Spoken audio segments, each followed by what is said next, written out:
캐나다 토론토 은혜와 평강교회를 심무하시는 우리 장동철 목사님을 오늘 모실까 합니다. 우리 해안중앙교회, 제가 듣기로는 우리 1호 목사인 거로, 우리 해안중앙교회 출신 1호 목사인 거로 제가 알고 있어요. 우리 장동철 목사님께서 특히 우리 안식년을 맞이해서 안식월을 가지고 3개월 동안 우리 고국, 우리 한국 땅을 방문하신 가운데 특별히 저희 교회에서 오늘 귀한 은혜의 시간을 가지려고 합니다. 우리 다음 세대를 준비하는 지혜라는 말씀으로 하나님의 말씀을 선포하게 되어질 때, 또 우리 목사님의 사역을 우리가 함께 듣게 되어질 때 주님의 크신 은혜와 사랑이 임할 수 있기를 간절히 소망합니다. 목사님 나오셔서 주의 말씀 선포해 주시겠습니다.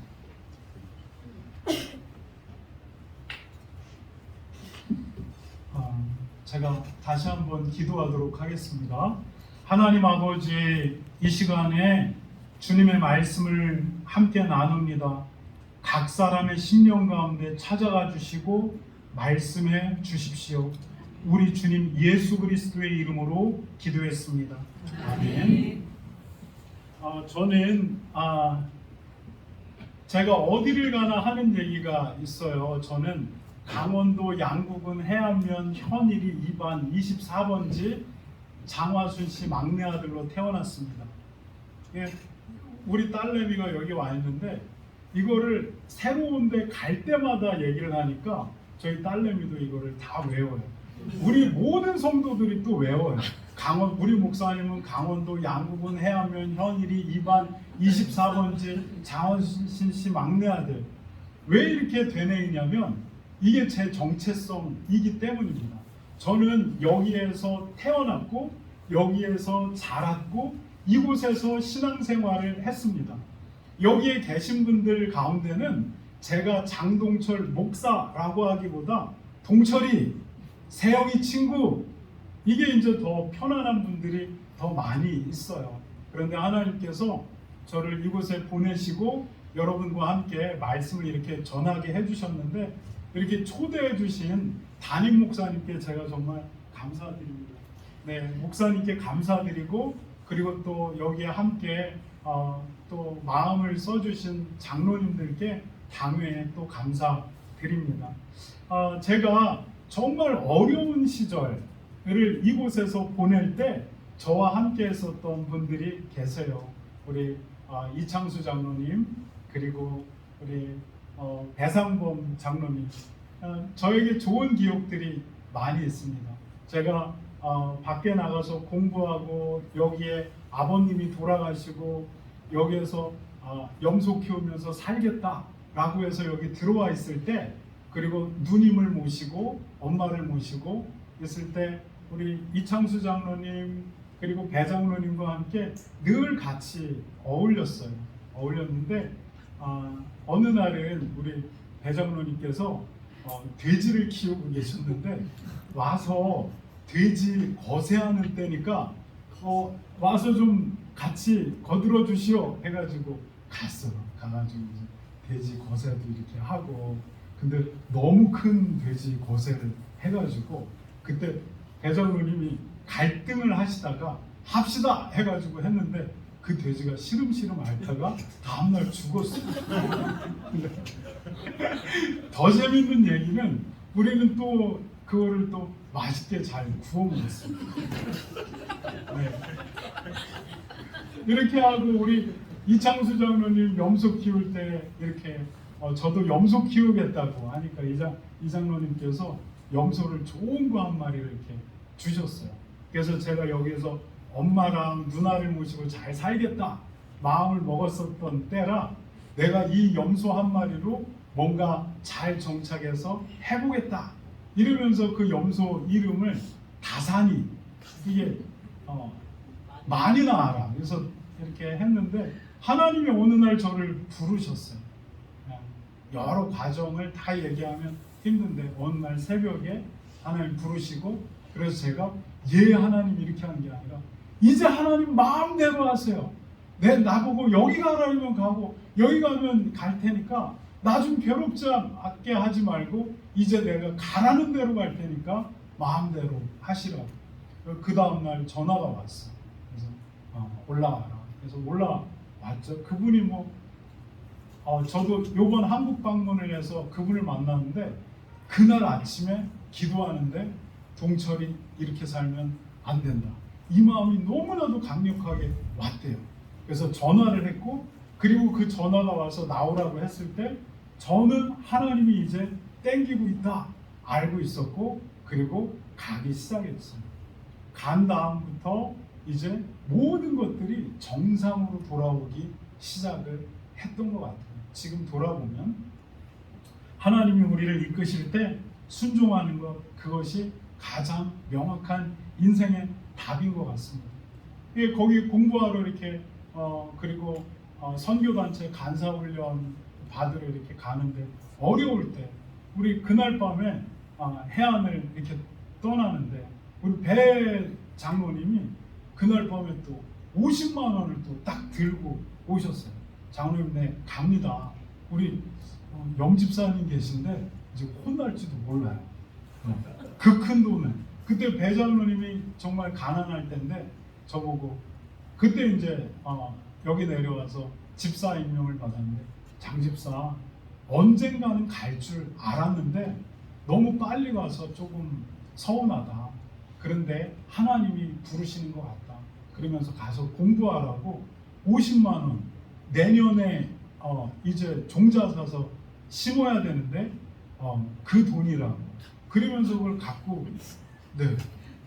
그걸 갖고 와가지고 저를 이렇게 주고 가서 공부하라고 이렇게 했습니다. 그래서 그 밭에 심어야 될 씨를 저한테 심은 거예요. 그날 밤에. 그리고서 제가 이렇게 목사가 됐습니다. 감사합니다.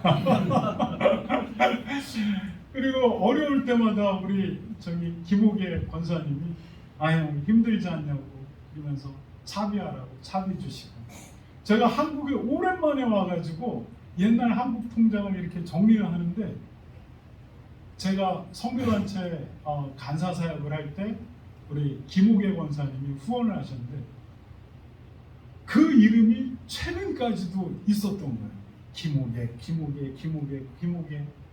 그래서 제가 참 감사한 분들이 참 많고, 그리고 이제 말로 하면 할 말이 너무 많죠. 그리고 이런 얘기 하면은 괜히 이제 저도 눈물이 나오면 말씀을 못 전해요. 그러니까 이제 여기서 딱 끝내고 모두에게 감사하고, 여기 해안교회는 저에게 추억이 있고, 그리고 하나님의 연단하심이 있고, 그리고 은혜가 있었던 곳입니다.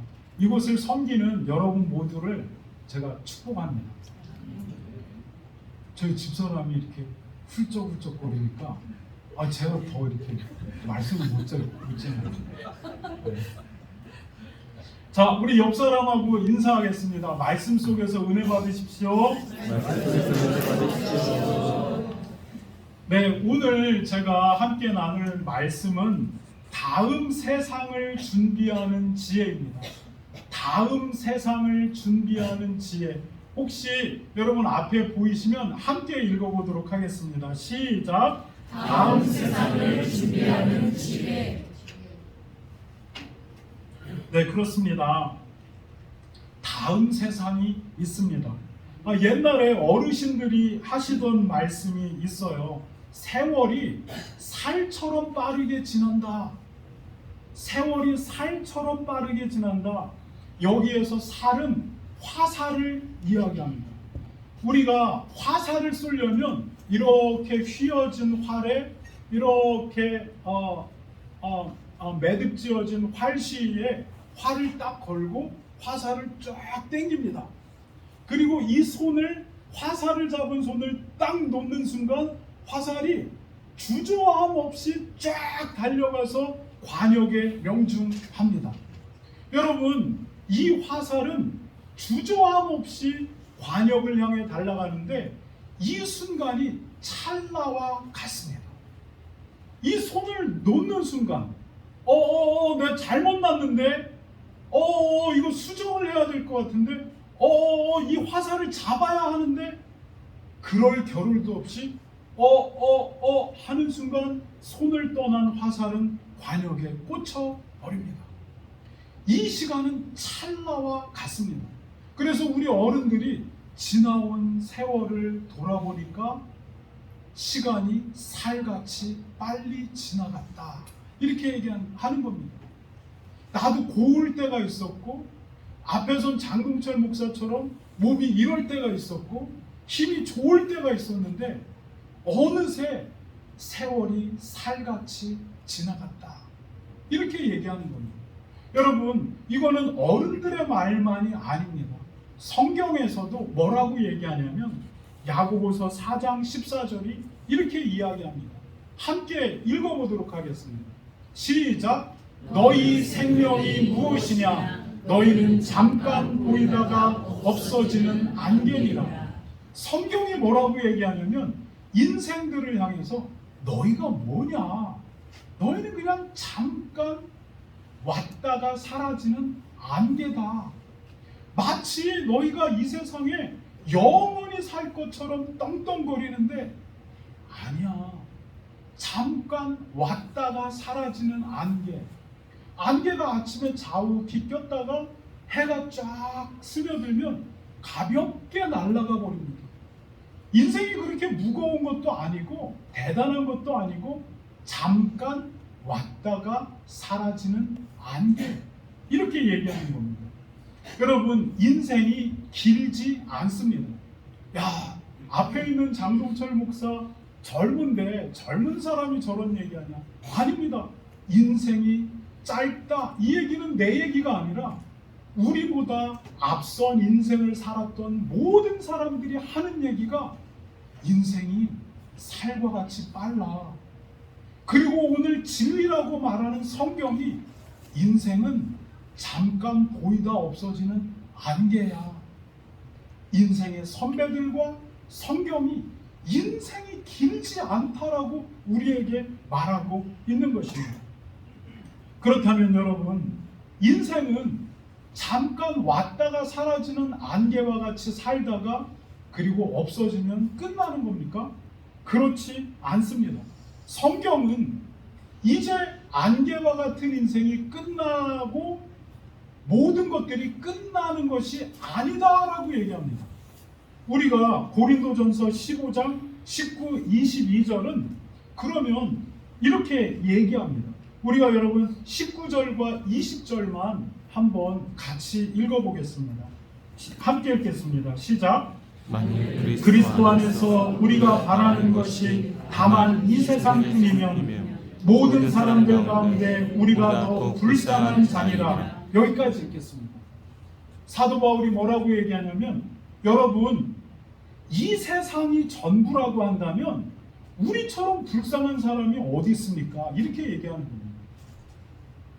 이 말이 뭡니까? 사도 바울이 이 말을 로마 교회 성도들한테, 고린도 교회 성도들한테 이 말을 할 때 고린도 교회 성도들은 믿음을 지키냐고 집을 잃어버리고, 그리고 직장을 잃어버리고, 어떤 사람은 믿음을 지키겠다라고 살다가 순교를 당하고, 이런 상황 속에서 있었습니다. 이 성도들을 향해서, 여러분, 만약에 이 세상이 전부라면 이 세상에서 우리가 가장 불쌍한 거 아닙니까? 이렇게 얘기하는 겁니다.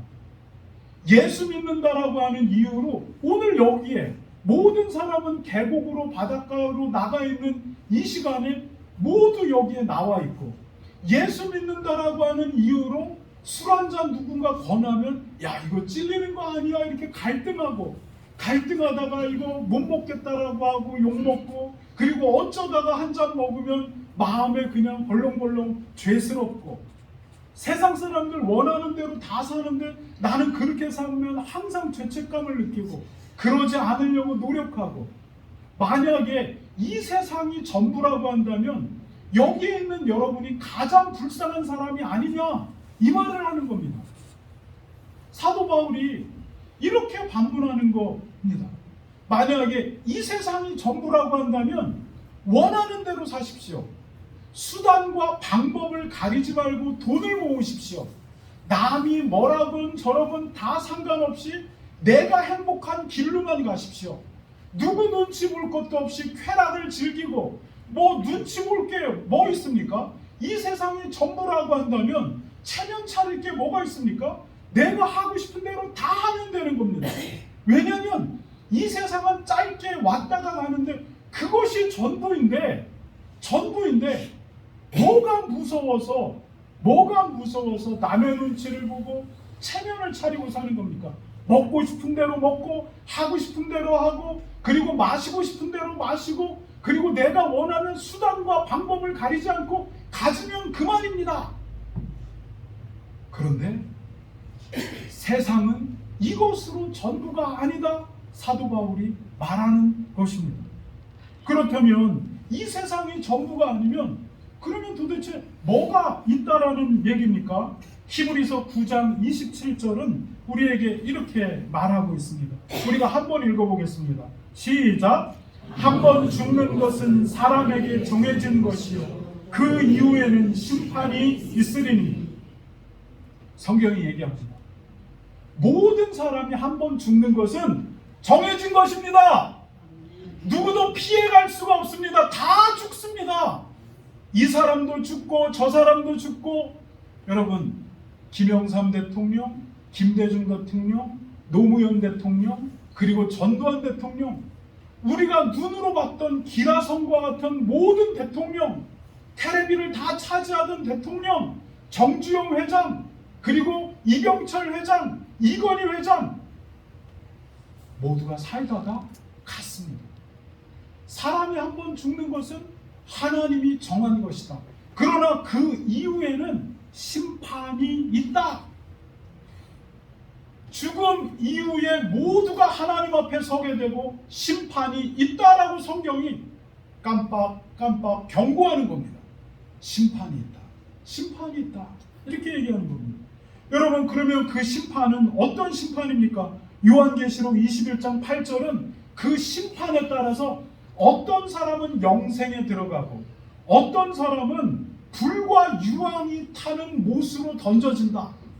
여러분, 불과 유황이 타는 못이 어떤 데인지 우리가 알 수가 없습니다. 지금 우주물리학이 발달되면서 블랙홀이라고 하는 것이 있는데 거기에 들어가면 모든 것들이 그냥 녹아 없어져 버린다. 그게 그 공간인지 어떤지 우리가 알 수가 없습니다. 그러나 성경은 심판 이후에 누구는 영생에, 누구는 불과 유황이 타는 못에 던져진다 이렇게 얘기합니다. 이 심판이 있다라고 성경이 말하는 것입니다. 여러분, 인생이 화살처럼 하는 순간 갑니다. 방향을 잘못 틀었는데 이거 화살을 잡아야 돼. 잡지 못합니다. 이거 수정을 해야 되는데 아닙니다. 이제 쏘아진 화살은 그대로 달려가서 관역에 꽂힐 뿐인데 그 관역이 어디냐? 하나님의 심판 앞이다라고 성경이 말합니다. 여러분, 믿을 수도 있고 안 믿을 수도 있습니다. 야, 그거 죽어봐야 알지. 뭐 거기에 목숨 걸고 살 필요는 없는 것 같아요. 그건 여러분의 자유입니다. 여러분의 믿음대로 믿으시기 바랍니다. 그러나 성경은 있다 말하는 겁니다. 한국에 오니까 이제 파란불이 켜졌을 때도 여기를 지나가면 딱지를 뗀다고 얘기를 해요. 이게 계도기간인 것 같아요. 계속해서 얘기해요. 파란불이 켜졌는데 사람이 아무도 없으면 우리가 차가 슬슬 지나가잖아요. 근데 이제 그러면은 심판한다. 계도기간 중에는 그냥 얘기해줘요. 근데 우리가 이걸 안 믿으면, 끝까지 안 믿으면 결국 딱지 떼게 됩니다. 그 심판 앞에 서게 됩니다. 성경이 뭐라면 죽음으로 끝이 아니다. 심판이 있다. 깜빡. 우리가 살아있는 동안 계도기간인 겁니다. 심판이 있다. 그러니까 준비해라. 여러분, 믿고 준비하는 여러분이 되시기 바랍니다. 그러면 여러분, 우리가 하나님 앞에 심판대 앞에 서는데 문제는 우리가 다 자신이 없습니다. 하나님 앞에 섰을 때 떳떳하지가 않습니다. 심판을 피할 방법이 없습니다. 왜냐하면 우리 모두가 죄인이기 때문입니다. 이것을 우리만 느끼는 게 아니라 성경도 이야기합니다. 이 세상에 의인은 없나니 하나도 없다. 모두가 죄인이라는 겁니다. 이 앞에 멀쩡하게 생긴 것 같은 저도 죄인이고, 우리 임 목사님은 저보다 좀 덜 죄인일 것 같지만 임 목사님도 죄인이고, 여러분 웃고 있는 여러분도 다 죄인이라고 말하는 겁니다. 아닌 것 같이 멀끔하게 있지만 성경은 뭐라고 얘기하냐면 누구도 이 심판을 피할 수 없는 죄인이다 이렇게 얘기하는 겁니다. 어떤 분은 이렇게 얘기할 수 있습니다. 아니요, 나는 아닌데요. 나는 도둑질을 해본 적도 없습니다. 나는 사람을 때려본 적도 없습니다. 나는 거짓말을 해본 적도 없습니다. 나는 간음을 해본 적도 없습니다. 나는 죄인이 아닙니다. 그런데 성경은 뭐라고 얘기하냐면 너는 죄인이야 이렇게 얘기합니다. 무엇 때문에 성경이 우리 보고 죄인이라고 얘기하는 겁니까? 그것을 마가복음 7장 21, 23절은 이렇게 얘기합니다. 여러분이 한 절, 제가 한 절 교독해서 읽어보도록 하겠습니다. 속에서 곧 사람의 마음에서 나오는 것은 악한 생각, 곧 음란과 도둑질과 살인과, 여러분이 22절입니다. 시작. 간음과 탐욕과 악독과 속임과 음탕과 질투와 비방과 교만과 음해함이니. 함께 읽겠습니다. 이 모든 악한 것이 다 속에서 나와서 사람을 더럽히느니라 하느니라. 성경이 뭐라고 얘기하냐면 인간이 이미 죄인으로 다 썩어 있대요. 썩어 있어서 그런데 어떻게 썩어 있냐면 제가 한번 읽어드릴게요. 예수님이 얘기하는 거예요. 인간이 속에 어떤 거를 품고 사냐면 예수님이 이렇게 얘기합니다. 사람의 속에는 이게 있는데 뭐냐면 음란. 제가 여러분이 음란하다고 얘기한 게 아니라 예수님이 여러분의 속에 이 음란이 있대요. 예수님이 이 앞에 있는 제 속에 음란이 있대요. 저보다 조금 덜하지만 우리 목사님에게도 음란이 있다고 얘기해요. 예수님이 그렇대요. 근데 저는 동의해요. 그렇습니다. 예수님 뭐라고 했냐면 여러분들 속에, 내 속에 음란, 도둑질, 살인, 간음, 탐욕, 악독, 속임, 음탕, 질투, 비방, 교만, 우매함, 이것이 우리 속에 있대요. 그런데 제가 이거를 하나하나 이렇게 살펴보면 이렇게 겹치는 게 몇 개가 있는데 그게 음란, 간음, 음탕. 아, 예수님은 이 단어를 쭉 나열하면서 이 세 가지가 다 비슷한 것 같은데 표현을 약간 다르게 해서 이렇게 얘기해요. 그래서 제가 이걸 보면서 사람이 얼마나 음란한 존재인가. 여러분, 이게 제 얘기가 아니라 예수님이 네 속에, 내 속에, 여러분 속에 이게 있다고 얘기하는 거예요. 그리고 뭐라고 얘기하냐면 맨 마지막 단어 우매함. 이 우매함이 뭘까? 어리석음이겠죠. 그런데 단순한 어리석음이 아니에요. 이 우매함은 어떤 우매함이냐면 내가 잘못됐다는 걸 알아요. 나 스스로도 알고 주변 사람도 아는데 그래서 그 길로 가면 죽는데 그 길은 어리석은 길이에요. 그런데도 우리가 자존심이 세니까 그래서 자존심을 굽히고 싶지 않으니까 죽는 길인지 아는데 머리를 디밀고 그래서 어쩌자고. 고집과 어리석음과 미련함이 겹쳐진 것. 이게 우매함인데 예수님이 우리 속에 이 우매함이 있대요. 예수님, 야야, 글로 가면 죽어. 가지마. 목사님이 집사님 글로 가는 거 아니에요. 내 양심도 알아. 그런데 맞아요. 이렇게 하면 자존심 상하니까 으이씨 그런데 이게 우매합니다. 우리 모두가 이 죄가 우리 속에 있다고 얘기해요. 그래서 이것을 끄집어내면서 사는 거예요. 이것을 끄집어내면서 살고 사는 거죠. 어떨 때 끄집어내냐? 절제가 안 되면 끄집어내는 거예요. 어떤 사람은 기질적으로 성격적으로 절제가 잘 돼요. 착해서 그런 게 아니라 타고난 거예요. 그 사람은 누가 쿡 찔러도 이렇게 할 수 있는데 누구는 누가 쿡 찔러면 아야 왜 그래? 이게 성격이에요. 그러면 하나님이 성격대로 심판합니까? 님 반응했으니까 지옥, 너는 반응 안 했으니까 천국. 아니에요. 예수님이 똑같대요. 여러분 어떤 사람은 고아로 태어났어요. 고아로 태어나서 길거리에서 살아요. 교육을 안 받았어요. 그러니까 자기 속에 있는 거 그대로 드러내고 살아요. 때리고 싶으면 때리고, 먹고 싶으면 슬쩍 훔쳐먹고, 하고 싶은 대로 다 하고. 그런데 누구는 좋은 부모님 아래에서 잘 자랐어요. 속에는 똑같은 게 들어있어요. 그런데 저거 너 훔쳐먹으면 경찰서 간다? 아빠가 돈 줄 테니까 너는 사 먹어라. 그래서 아빠가 돈 줘서 걔는 사 먹었고, 얘는 엄마 아빠가 없어서 길거리에서 살아서 그냥 먹고 싶어서 먹은 거예요. 하나님이 너는 엄마 아빠가 없어서 돈도 없어서 훔쳐먹었으니까 지옥. 너는 훔쳐먹고 싶은데 그러면 경찰서 간다는 거 배웠으니까 천국. 이게 공평하신 하나님입니까?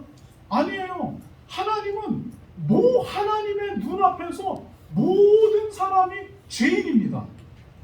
우리는 아무 일도 없는 것 같지만 우리가 왜 아무 일도 없냐면 우리는 손해보기 싫어서 예수님이 말한 이 죄들을 안 짓는 거예요. 딴 사람들한테 비난받으니까, 경찰서에 가니까, 감옥에 가니까, 벌금 내니까 요거를 싹싹 피해 다니는 거예요. 그런데 비난받을 일도 없고 경찰서 갔을 일도 없으면 이제 몰래 내 안에 있는 죄들을 하나하나 끄집어내는 거예요. 몰래. 여러분, 하나님이 보시기에 모두가 죄인이다라고 말해요. 이 앞에 있는 장동철 목사나 우리 배장로님이나 목사님이나 여기 집사님, 권사님, 장로님 할 거 없이 다 썩었다. 다 하나같이 썩은 것이 인간이다 이렇게 얘기하는 겁니다. 그래서 하나님 앞에 인간은 지옥불에 버려서 여러분 쓸모없는 거 버려 태워버리잖아요. 그것이 지옥이에요. 거기로 던져질 수밖에 없는 것이 우리다. 이게 성경입니다. 그런데 여러분 하나님의 심판을 피할 수 있는 방법이 있습니다. 이 방법이 뭐냐면 죄값을 다 지불하면, 다 치르면 하나님의 심판을 피할 수가 있어요. 도둑질했습니까? 그러면 그 죄값 치르면 돼요. 간음했습니까? 그 죄값 치르면 돼요. 살인했습니까? 죄값을 치르면 돼요. 누구 비방하고 수군거리고 누구 모하면서 아프게 했습니까? 그 죄값을 치르면 하나님 앞에서 받을 죄값이 없습니다. 그런데 문제가 있어요. 이 죄값을 치를 능력이 우리에게 없다는 거예요. 지나온 삶에 내가 졌던 죄들, 여러분이 다 치를 수 없어요. 여러분 앞으로 살아가면서 여러분이나 혹시나 지게 될 죄가 여러분 치를 능력이 없어요. 심지어 여러분이 나는 오늘부터 죄 안 짓고 살겠다 마음에 결심을 하고 기도를 하고 은혜를 받아 그런다라고 여러분이 이 속에 있는 죄가 없어집니까? 은혜가 충만할 때는 없어진 것 같아요. 야, 미움도 없고 시기도 없고 그 다음에 질투도 없고 막 도둑질하고 싶은 것도 없고 그 다음에 음란한 것도 없어진 것 같아. 너무 깨끗해. 그런데 어느 상황 속으로 또 들어가면 이게 확 휘저어집니다. 교회에서 예배를 딱 끝내고 집에 갔는데 이제 남편이 아내가 속을 긁으면 이 속에 그냥 쭉 묵혀 있었던 것이 그냥 흙먼지 일어나듯이 막 일어납니다. 여러분, 우리 속에 있는 죄를 우리가 마음 먹는다고 어떻게 할 수 있는 게 아닙니다. 그러면 절에 가서 돌을 닦으면 이게 됩니까? 나무아미탑을, 관세음보살, 목탑을 두드리고 띵띵띵띵띵띵. 여러분, 스님도 그 순간에는 뭔가 깨끗해진 것 같아요. 없어진 것 같아요. 속세를 떠나고 꼴 보기 싫은 거 다 보기 싫고 그냥 살면 다 없어진 것 같다가도 어느 순간 내 죄의 욕망을 자극하는 순간들을 만나면 이것들이 확 살아납니다. 그래서 이것들이 컨트롤 안 될 때 다시 죄에 넘어지는 겁니다. 여러분, 이 죄 속에 있는 게 우리의 모습이고 우리는 우리의 죄값을 치를 수 있는 능력이 없다가 성경이 말하는 것입니다. 여러분, 구원은 어떻게 오는 게 구원이냐면, 여러분, 도네퍼 목사님이 뭐라고 얘기하냐면 구원은 나에게서 오는 게 아니라 내 바깥에서 오는 거다, 이렇게 얘기합니다. 얼마 전에 홍수가 났죠. 그래서 물이 막 이렇게 넘쳐서 큰 물에 사람이 떠내려가고 죽고 그랬어요. 여러분, 넘실대는 물 속에 떠내려가는 그 사람, 여러분, 계속 떠내려가면 이제 그 사람 죽게 됩니다. 이 사람에게 구원이 필요하죠. 그 사람이 스스로 수용해서 나올 수 있으면 구원이 필요하지 않습니다. 그건 나오면 됩니다. 야, 나오면 돼. 구원이 왜 필요하냐면 스스로 나올 수 없기 때문입니다. 이대로 가다가는 그가 죽기 때문입니다. 그때 누군가가 이제 밧줄을 던져주는 겁니다. 바깥에서 이 밧줄을 잡으라고 던지면 그 밧줄을 붙들면 이 사람 사는 겁니다. 그런데 우리는 마치 심판이라고 하는 거대한 홍수에 막 떠밀려가는, 그리고 이것이 길지가 않습니다. 찰나와 같은 순간에 심판하시는 하나님 앞에 홍수 속에 밀려 떠내려가는 존재가 우리와 같습니다. 여기에서 나 스스로 나오려고 어떤 불교에서는 목탑을 두드립니다. 나무아미탑을, 관세음보살, 이 속에 있는 죄를 어떻게 해보려고 명상을 하고 뭐를 하고, 그런데 가능하지 않습니다. 스스로 나와보려고 합니다. 지푸라기도 잡고 뭣도 잡고, 그러나 나올 수가 없습니다. 나 스스로 나올 수 있다, 그거는 구원이 아닙니다. 구원은 누군가가 밧줄을 던져줘야 되는데 우리에게 하나님이 밧줄을 던져 주십니다. 이 밧줄이 무엇입니까? 예수 그리스도입니다. 이 예수님이 왜 도대체 밧줄이 되는 겁니까? 성경이 뭐라고 얘기하냐면, 여러분, 성경은 굉장히 경제적인 용어로 쓰여 있어요. 성경에 돈 얘기가 얼마나 많은지 모르고 성경은 경제적인 용어, 인풋, 투자가 있으면 수입이 있고, 그리고 투자를 덜 하면 그만큼 수입을 덜 얻고, 이런 식의 경제적인 용어로 되어 있어요. 성경에서 구원이라고 말하는 구속, 구원, 이것을 영어로는 redemption이라고 해요. 그리고 동사로 redeem한다, 이렇게 얘기해요. 뭐냐면, 이 말이 뭐냐면, 저도 캐나다 가서 많이 알았는데, 카드를 쓰고 나면 포인트가 적립이 돼요. 저희 집사람이 포인트를 꼭꼭 잘 적립했다가 이 포인트를 여행 가면 숙소가 10만 원이면 이 포인트가 10만 원어치 차 있으면 그 카드로 돈을 내는 대신 이 포인트하고 숙소값을 바꿔치기 하면 돼요. 또는 비행기 값을 낼 때 이만큼을 바꿔치기 하면 돼요. 그때 은행에서 그걸 뭐라고 얘기하냐면 redeem이라고 얘기해요. 근데 이 redeem이 뭐냐면 명사로 redemption인데, 이 redemption이 뭐냐면 구속 속량이라는 뜻이에요. 뭐냐면 바꿔치기 한다는 얘기예요. 예수님이 우리를 구속 속량했다라고 여러분 얘기하시죠. 죄를 사하신다. 이 말이 뭐냐면 예수님이 우리의 죄값을 그분의 십자가의 죽음과 바꿔치기 한다는 얘기예요. 예수님이 십자가에 달려 죽으셨습니다. 이사야 선지자가 말합니다. 예수님이 채찍에 맞는 것은 우리의 죄 때문이다. 네가 맞아야 될 그 채찍을 예수님이 대신 맞았다. 그가 찔림은, 예수님이 참으로 찔림을 받았는데 그가 찔린 이유는 네가 찔려야 되는데 예수님이 찔린 거다. 그가 예수님이 조롱을 받죠. 십자가를 지고 올라갈 때 군병이 나무 막대기로 톡톡 머리를 치면서 야야야, 네가 구원자면 한번 살아나봐, 이렇게 조롱을 합니다. 그리고 예수님 얼굴에 침을 뱉습니다.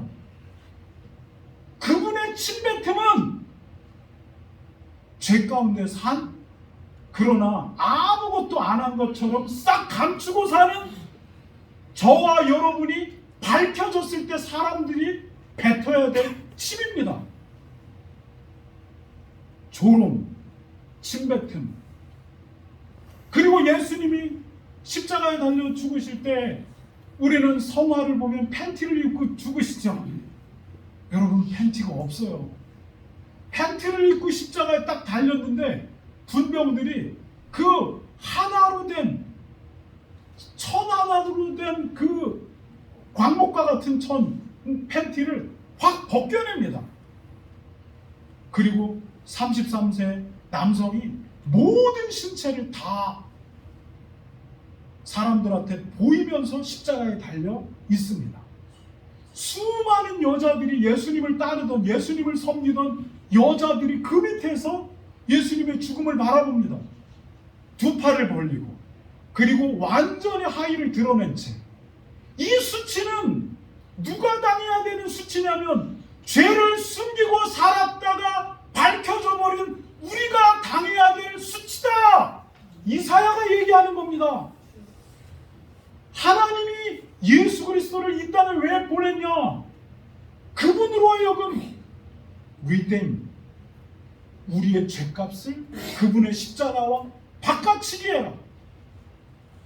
인간이 당해야 될 그거를 내 아들 네가, 죄 없는 네가 가서 다 감당하고 바꿔친 해버려라.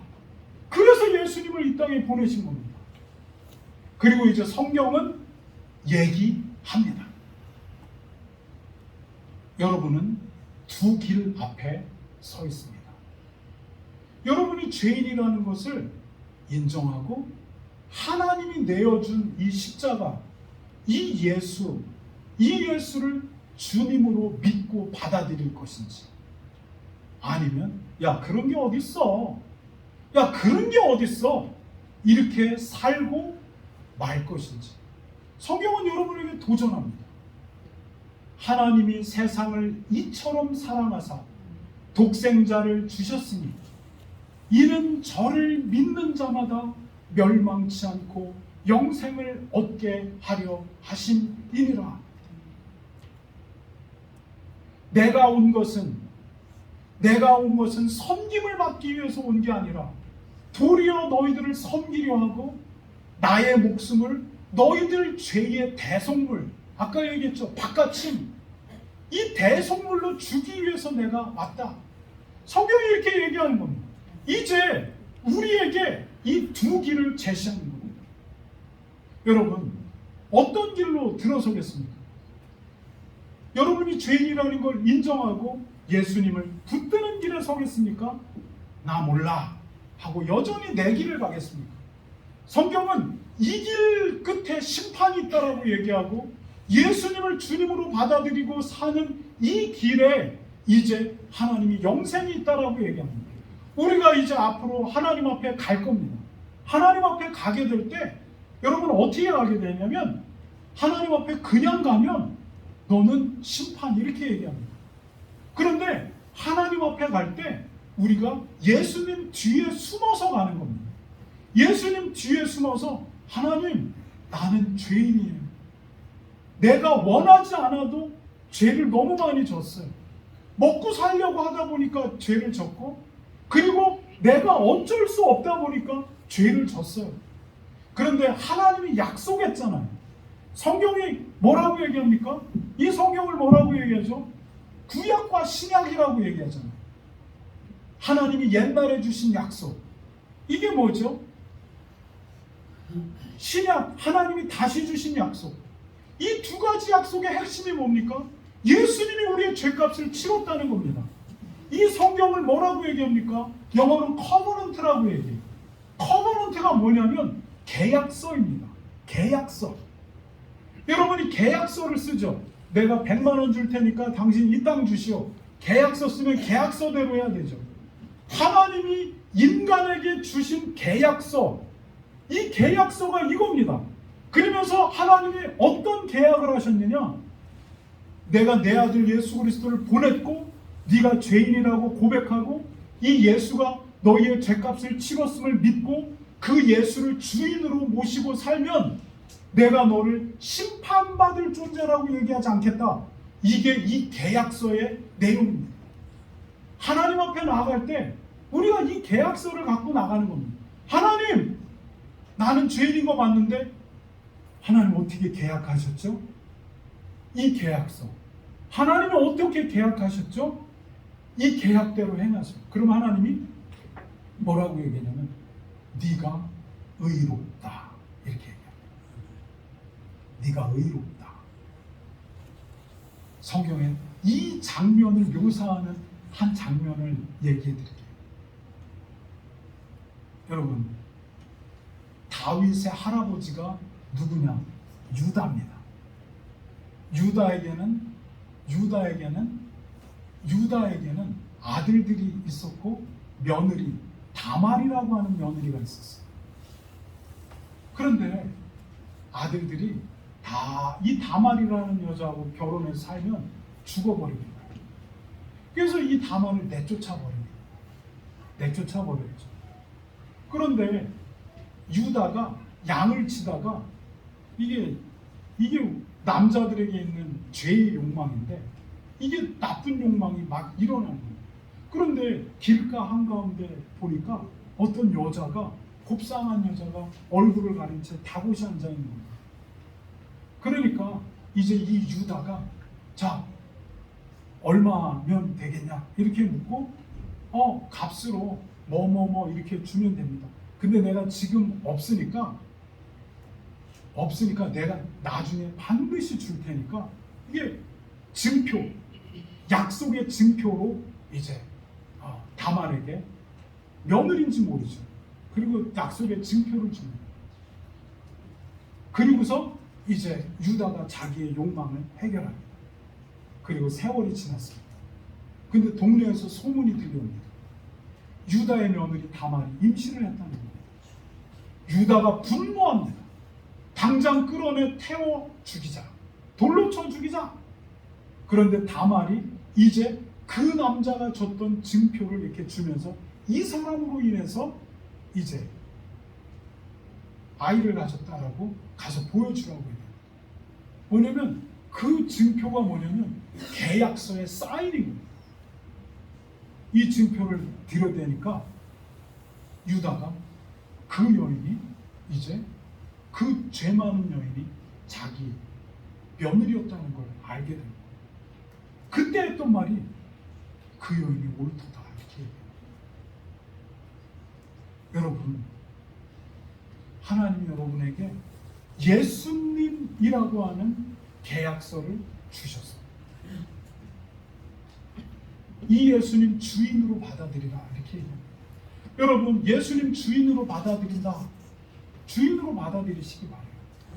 여러분, 주인으로 받아들인다는 건 뭐냐면 내가 예수님 주인으로 이제 인정하며 사는 겁니다. 예수님 주인으로 인정하고 산다고 여러분 헷갈리면 안 되는 게 뭐냐면 그렇다고 우리 안에 있는 죄의 욕망이 없어진다? 그러지 않습니다. 예수님 믿고 이 땅을 사는 동안 우린 계속해서 우리를 괴롭히는 죄의 욕망 속에 삽니다. 그러나 예수님을 두려워하기 때문에 이것을 함부로 꺼내놓고 살지 않고, 또는 안 하려고 해도 죄에 넘어지면 예수님이 또 무엇을 계약하셨냐면, 너희가 죄에 넘어지면 나한테 회개하고 용서를 구해라. 그럼 내가 용서하겠다, 이렇게 얘기합니다. 다시 주님 앞에 용서해 주세요. 하나님, 내가 이렇게 넘어졌습니다. 그리고 다시 경건을 향해서 사는 겁니다. 죽는 날 동안 죄를 절제하고 넘어졌으면 회개하고 끊임없이 다시 경건을 향해 나가는 것. 지난주에 내가 목사님한테 정말 안 좋은 얘기했는데 하나님이 그거 회개하라고 얘기하면 회개하는 겁니다. 그리고 다시 관계를 정상화하는 겁니다. 계속해서 이 삶으로 나아가는 겁니다. 그것이 이 땅에서 그리스도인의 삶의 모습입니다.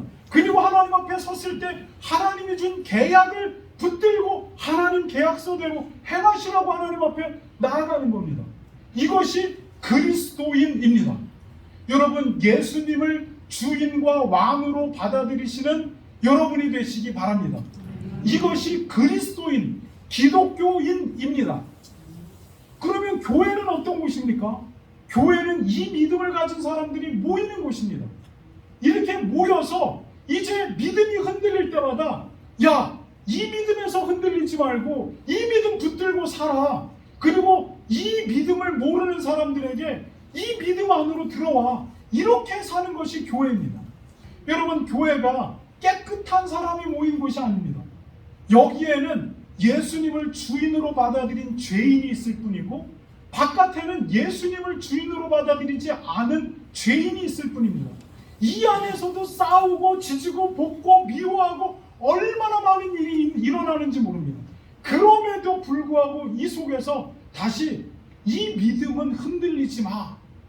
다시 이 믿음 안에 살아가라고 서로 권면하고 힘을 주는 곳. 이것이 교회입니다.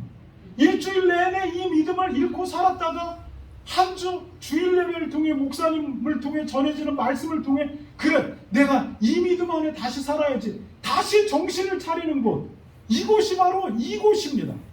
그리고 흔들리고 있는 사람들을 찾아가서 다시 이곳으로 들어오라고 얘기하는 것. 이것이 장로님들의 일입니다. 그리고 어쨌거나 이 믿음 안에서 살자고 나가서 사람들을 초청하는 것. 이것을 전도라고 얘기하는 겁니다. 어떤 사람 중에 나는 믿음은 있는데 교회는 가지 않는다라고 말합니다. 여러분, 아주 위험합니다. 여러분, 그냥 교회 공동체를 떠나는 순간 우리의 믿음은 형태를 잃어버립니다. 방향을 다 잃어버립니다. 이 속에 지지고 볶고 싸우고 어쩌고 저쩌고 꼴 보기 싫은 사람이 있고 좋은 사람이 있고 어쩌고 저쩌고 해도 이 안에서 서로 믿음을 지키고 끝까지 하나님 앞에 살자. 이것이 교회인 겁니다. 이 믿음을 전하는 것이 전도고, 이 복음을 갖고 믿지 않는 나라로 열방을 향해 가는 것이 선교입니다. 여러분, 이 믿음 안에 견고하게 서 있는 여러분이 되시기 바랍니다. 그리고 하나님 앞에 서는 날, 네가 이 계약서를 들고 하나님 앞에 가는 여러분에게 네가 옳다, 인정받는 여러분이 되시기 바랍니다. 기도하겠습니다. 하나님 아버지, 우리가 죄인입니다. 우리의 죄값을 우리가 다 치를 수가 없습니다. 부족해서 죄를 지었고, 먹고 살다 보니까 쓰러졌고, 그리고 안 그러려고 해도 연약해서 믿음이 약해져서 넘어졌었습니다. 그러나 우리의 죄값을 우리 대신 치르시고, 그리고 우리에게 경건으로 끊임없이 나오라고 우리를 초청하시는 예수님을 내 주인으로 받아들입니다. 예수님이 주인입니다. 예수님이 왕입니다. 나는 그 예수님을 따라갑니다. 이 믿음이 우리 해안중앙교회 모든 성도들에게 충만하게 하여 주십시오. 이 믿음 안에 살게 해 주십시오. 우리 주 예수 그리스도의 이름으로 기도했습니다. 아멘.